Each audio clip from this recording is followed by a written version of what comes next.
sa 7-Eleven. I never do the same mistake yesterday. Nawala na makaw. Kabalik na ko ron sa kanto kung asa kasulod ang accommodation. Kay murag mas okay kung dito ko mag-iita. Kaya dito magyapon pa daw yung ako ang atuan. So nagbabay na ko kay Kuya Ryder. Kay nag-grab lang ko from Sukhumvit area up to diri sa Elephant Park. Mga 40-45 minutes ang travel time from my accommodation up to diri sa park. And then pag-abot na ko gihatagan ko nila og shirt para uniform lang ang mga guests. Pero optional lang naman siya guys. You can say no if you don't want it. And then start na sa orientation. So during the orientation, they will tell you from where and how they are able to rescue the elephants that they have. In total, na sila 12 ka-elephants diri sa park as of now. Their goal is to rescue more elephants. Mao nang nagadawat pud sila og donations, and a big part of the ticket price will go to the funds para mag-rescue og more elephants. We put it inside, and then we have to break the shells. So now they are showing paano sila maghimo sa food sa mga elephants.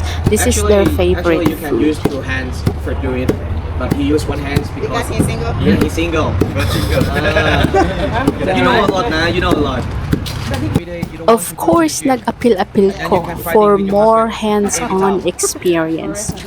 Pero bitaw, i-invite ka nila if you wanna try to do it. Of course, I did. And then, gitagaamin nila para ipakaon po sa mga elephants. And of course, pwede mo sila ipakaon og other food like diretso na saging, napod sila singkamas, and pwede po tubo. And nalingor ako pakaon din sa mga elephants na ignorante ko. And you have to say bonbon para mag-open sila sa ilahang mouth para mabutang nimo ang food sa ilahang mouth. Or they can just grab the food with their trunk. We spent 1 hour feeding the elephants, and daghan man pod food na i-provide ang mga staff diriya. And they are also very nice. Kaya kung gusto nimo magpa-video with the elephants, they will help you. And imagine guys, elephants will need 18 to 20 hours per day just for eating. Ana sila ka-gluttonous. Pero bitaw, 18 to 20 hours per day, and the rest will be spent for pag-sleep and pagbawas.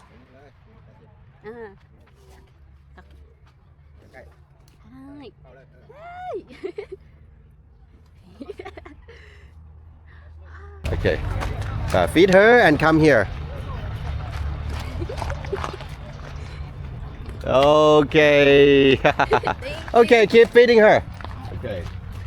Na isa ka baby elephant dere na wala pa nila ginapagawas kay dili pa kasabot sa ilahang mga commands, but as you can see, she's really trying to escape. Gusto niyang sumama. Let's go for a walk, Ruby. Now, we're on our way kung asa sila nagapa-cool down and para mag-explore po sa area. What's his name again? Money. Money. Yeah, you walk with the big money. I'm walking with the money. Yeah, you walk with the money. Big money. Yeah, you super rich right now. He loves. Look at that! Run! He's so excited. Yeah. He loves the mat. Oh, baby, running, baby, she can come in. Come closer. She can come. She can come. Ooh.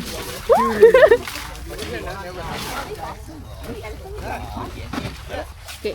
Mauna ni siya. Abi na kog asa jud ni mga ra di ay tunaan. The staff explained na ang mud di ay is their way of cooling their bodies down. Murag mao siya ang magsilbi na lotion or sunscreen. Mao na siya. Mao na ganahan kaayo sila mag-play pod sa mud. It's okay. After here, you're gonna go back to take a shower with them. It's okay.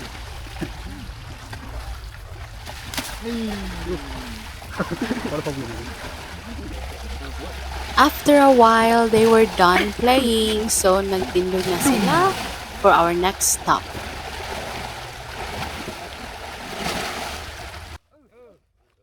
Ang duha ka elephants na dagko nag-una na, pero ang baby elephant na si Ruby nagpadugay-dugay jud kay gusto niya di ay magdula sige sa mud.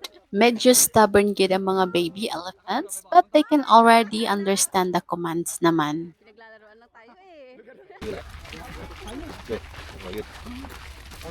Karon paadto na mi sa area kung asa sila nagasleep. And makita jud ninyo guys na murag newly built ang ilahang tulugan. Kanya kailangan dahil nila magbutang og soil sa floor para maging foam nila. Para maging comfortable pod ang ilang tulog. Our next stop is this area nga daghan og lily pads. It's like a lake garden or garden lake. Anyway, you can stop here for a while to take photos or videos. And then after that, nagligo na mi sa mga elephant.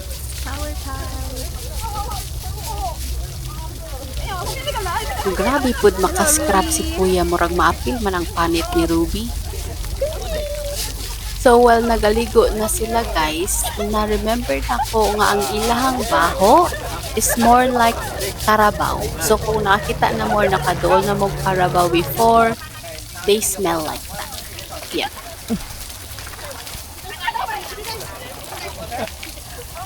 Songkande, Songkande. Do you know Songkande? Yeah, already passed, right? Yeah, already passed. Nee, this way. Wala.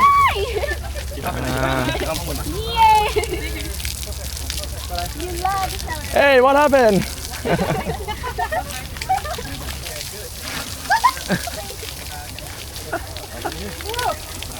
One more. She want to drink. She want to drinking. Okay.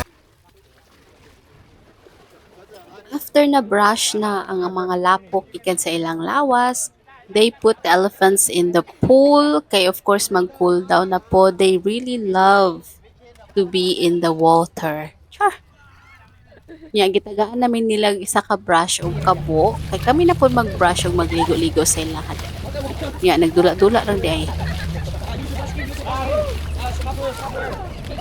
Pero actually, dili lang dula ang ilang giadto sa pool because being in the water actually helps the elephant. Kaya kung naa sila sa medyo lalom na tubig, medyo ma-lift ang ilahang body weight, mo nang medyo mugaan ang ilahang paminaw. Sama gud sa tao na kung medyo bugat na, maglisod na ang tuhod. Maunang ganahan pud sila na mag-swimming kay mas maka-relax sila, and it serves as their playtime to bond with the other elephants.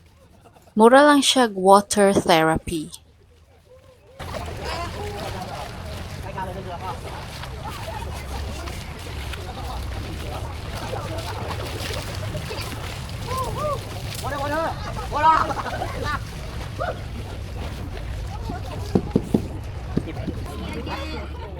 Ah.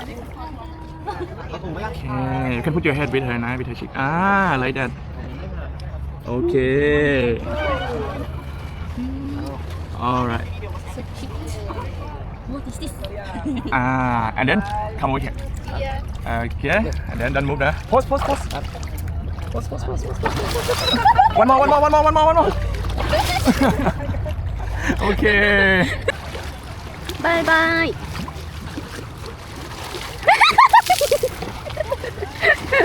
Bye, Cookie. Oh, gusto na po niya mong gawas.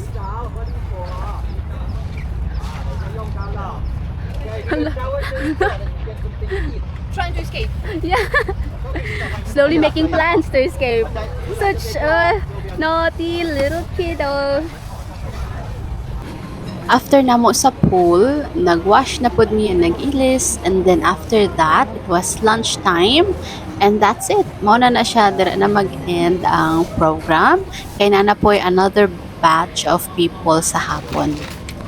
By the way, lami dayang ilang pandan leaf juice, murag dili kasi ni dire sa ilang. A few moments later. So, abot pa ko, nakapalit ko ang ticket for 7:30 na dinner cruise. So, from here, I have to go through gate 2 and ato ko sa pier 2. Ano ko ganyan kung dito ako abot, okay lang, mag-dinner ko somewhere fancy. Punta sa 500 ko ni. We'll see. I don't know where I am. Nasa ang pier 1 to... Oh, wow! Wala ko na orient na ani day kasamo kang ilahang linya. Wait, naabay linya? Dili parehas dito sa Asiatic. Kung makita ninyo sa day 2 na ako, mas organized ang ilahang linya pato sa mga cruise. But anyway, I'm already here, so let's just wait and see.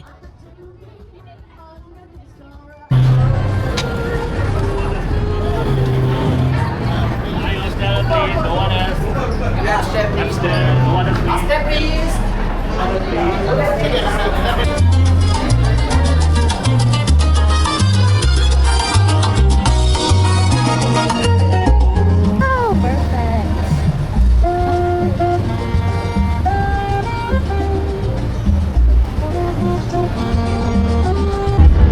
Mo day mahal kayo 1,500 packet diri man day ko sa atubangan jud.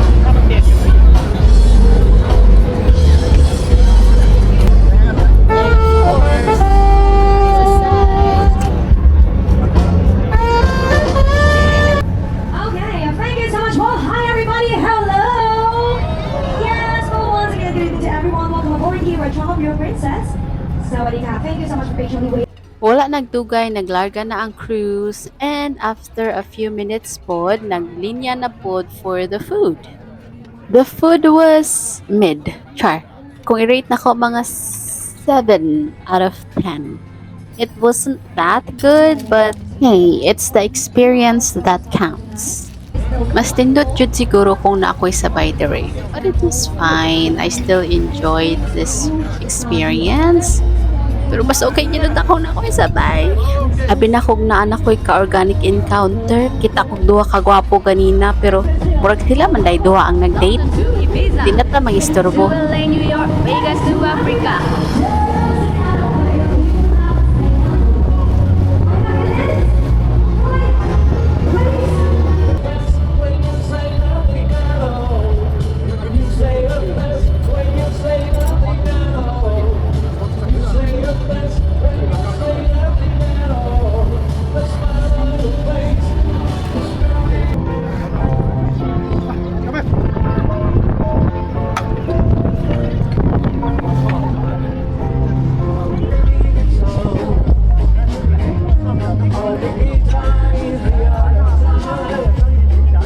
Mauday na siya ang view sa Wat Aron sa gabi. As you can see, the lights are very nice.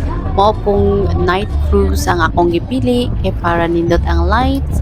Naman po'y available na cruise in the afternoon, pero medyo init pa man gud ana na time. And I like the view with the city light.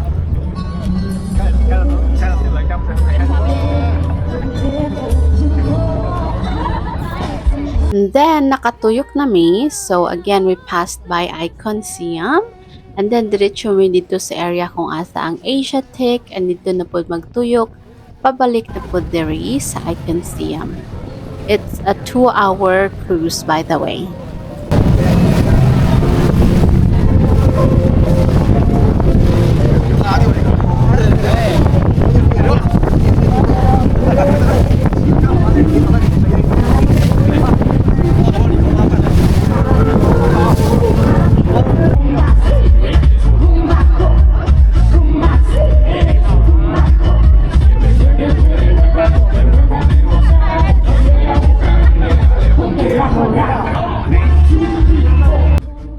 Medyo struggle lang jud ang akong pagkuha og videos and photos, but in the end I survived again, di ba? Nakakuha gyapon ko great pictures, bahala naglupad-lupad ang akong hair dira.